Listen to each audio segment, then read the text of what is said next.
we have a title for our talk today. We're going to finish out the hindrances, and this is the last of the five traditional stated hindrances, and this is called the unfun nature of ill will.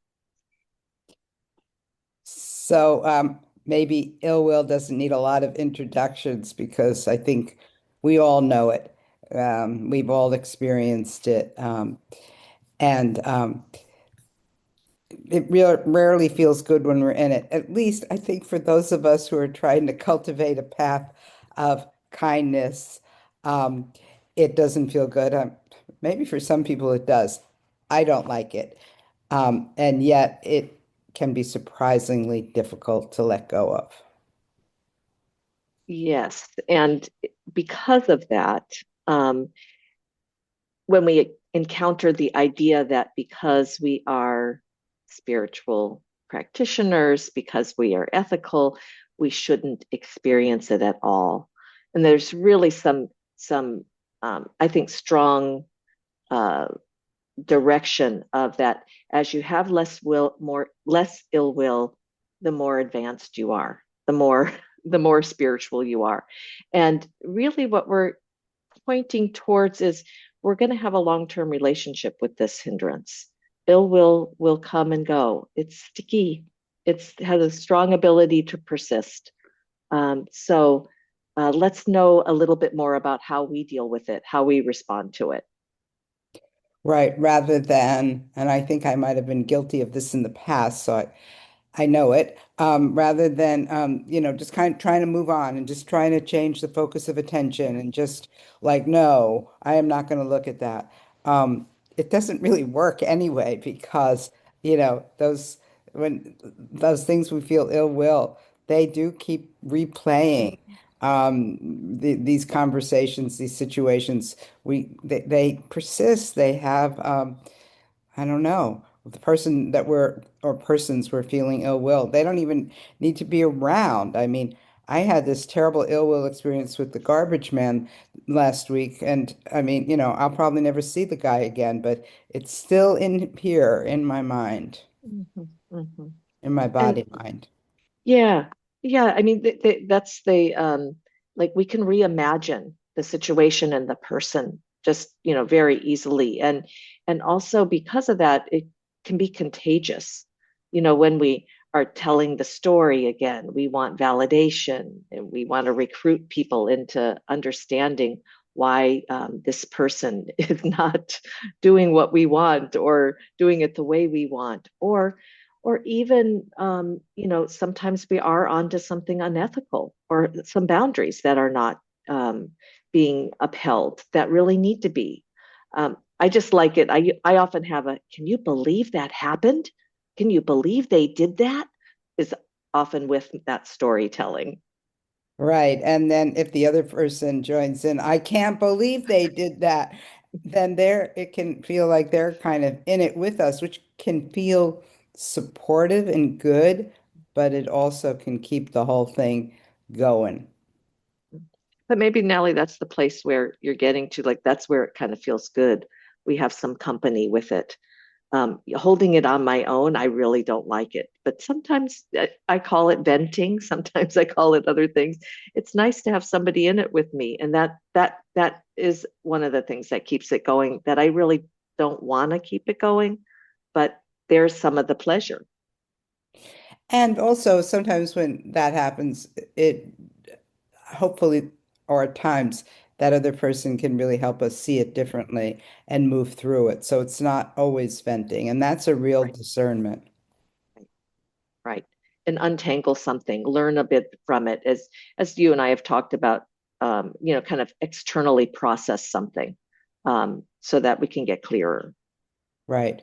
Right. And you know very well, and maybe some other people too, but I've had a lot of experience with feeling ill will, specifically to Buddhist teachers that I felt were crossing ethical lines, but other people too who I felt were crossing ethical lines, and I couldn't get it out of my mind. But that's because the situation kept going. Mhm. It wasn't Mhm. resolved, and I felt powerless to impact it. Right, right.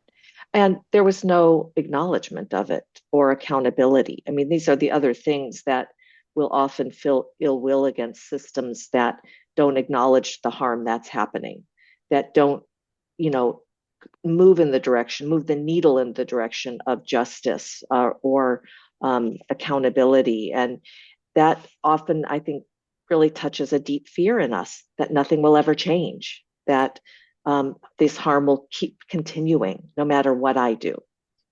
That sounded like how I feel about the political administration. And right now, I kept hearing what you said through the lens of how I can feel at times. Yeah. Yeah, yeah, yeah.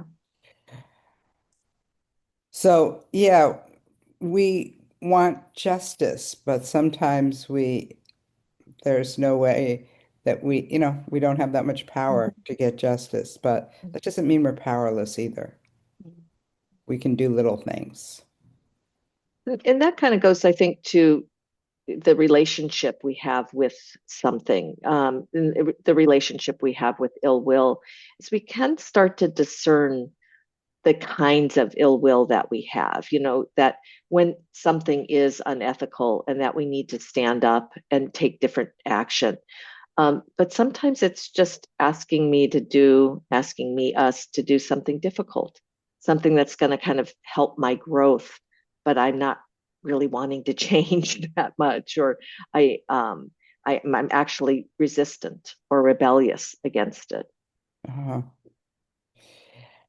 Um, I had a thought when we were this morning when we were getting ready to do this talk that, and I may just sneak this talk in on Thursday. We'll see how it goes. But I feel like one of the main features of reflective meditation is trying to reduce ill will towards ourselves while we're Mhm. meditating. And that's another angle on this. Well, I think that actually we've gotten that feedback over the years. People talk more nicely to themselves. They are more compassionate, and that critical voice, not so believable. Um, so I think, yes, a talk on Thursday about that more in depth, because we've been seeing it. That's been happening for us. We've been hearing it happen to others as they talk about their meditation practice. Um, yeah. Okay. Yeah. I just gave a little vote for you, Nellie, there. Okay. All right. Good. I might just do that. Um, so, another area that we want to talk about today is, well, it's actually very related to what I was saying about ill will to self, because many of us, I have and had absorbed the idea that spiritual practice means that I shouldn't be affected when things are going. I shouldn't get angry. I shouldn't be reactive. I should remain calm, equanimous at all times. And I feel ill will toward that very idea. This is the thing. We get then in this kind of a loop. And and part of the feeling ill will and going through something is one thing, but I'm kind of back to how long it lasts. Sometimes it can last for a long time, like we're really dealing with something that we are struggling with and feel badly towards the situation. But yet there's moments where it lightens. There's moment where it changes, and um, I feel like this is the practice of staying with it, and getting to know it better, and really, understanding that we are all in this pot of ill will in some ways, especially. I'm going back to politics here, the reference earlier. We're in a pot of ill will right now. And we are not, um, whatever, immune. We're not immune to Yeah. it. It is contagious. We are not immune to Yeah. it. Um, yeah. So back to our title. Ill will is not fun. Again, for some of us. Yeah. I- Yeah. It's sticky, contagious, exhausting. It can be exhausting. and it's often painful. Yeah. Yeah. And when we when we stay with it and get to know it a little bit better, in my experience, it has transformed. It has another door has opened for the possibility of goodwill, the possibility of wisdom, and a wider view of what's happening, because ill will doesn't happen on its own. Right. And for me, and this, for me, I think what sort of opens it up is when I see the conditions of that the other person is in. That act, the conditionality, the understanding of conditionality is how my ill will shifts a bit. And when it doesn't shift quickly, just know that you'll see more conditions over time. Right, right, Yeah. exactly. So we're saying we're not asking you to become someone who never experiences ill will, because by the way, that will set up ill will towards yourself. Um, but rather, the invitation is to know your ill will so that, as we're just saying, another door is available, remains available. The Okay. possibility of goodwill and a wider view of what's happening.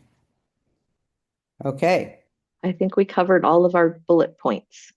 we did. Okay. Nellie, no bells over here in Southern California today.